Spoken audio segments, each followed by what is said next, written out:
Did Wallenberg come into direct contact with Adolf Eichmann? If yes, what was that all about? If not, who did he interact with from the German side? Yes, he was in contact with Adolf Eichmann much later, decades later. The family got some of his private things back. Among those, his calendar for 1944 and his address and telephone book. And in his telephone book, I think there were 3 numbers to Adolf Eichmann. He's not mentioned in the calendar, but for sure, he was in contact with Adolf Eichmann.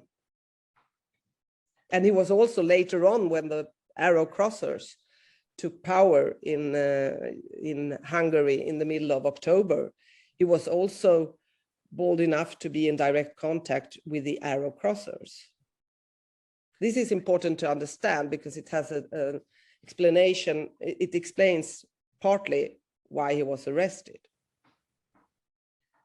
So what was, as the war is coming to a close and the Russians are advancing on Budapest, what was Wallenberg trying to accomplish with the Russians? He went to the Russians as they were coming to conquer the city. What was he trying to accomplish with the Russians? He seems quite naive going to try. He was moving eastwards in Budapest to be the first to receive the Russian troops coming from the east.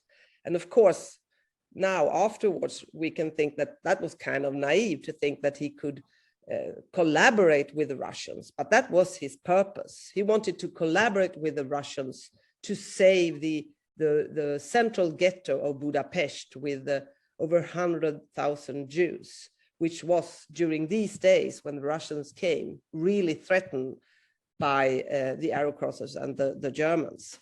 So, but the background to this is, of course, that the Swedish diplomats present in Budapest had no idea that the relationship between Russia and the United States, between the Soviet Union and the United States, had worsened so much as it had, that Stalin, after these separate peace negotiations between the West allies and the United States, had started, you could say, started the Cold War already. That was the feelings. So Raoul Wallenberg regarded the Russian troops as allies, as the allies of the United States. So, and also the other Swedish diplomats were counting the days until the Russians would come and save the Jews and really, what do you say, to free the occupied Hungary. So he was attempting to do what? He was attempting to collaborate. Collaborate with them.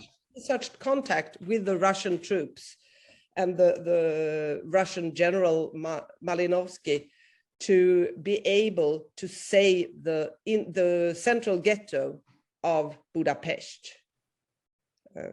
That was the first mission. And then he also wanted a collaboration to build up Hungary after the war. He had a huge plan for that he also presented for the Russians.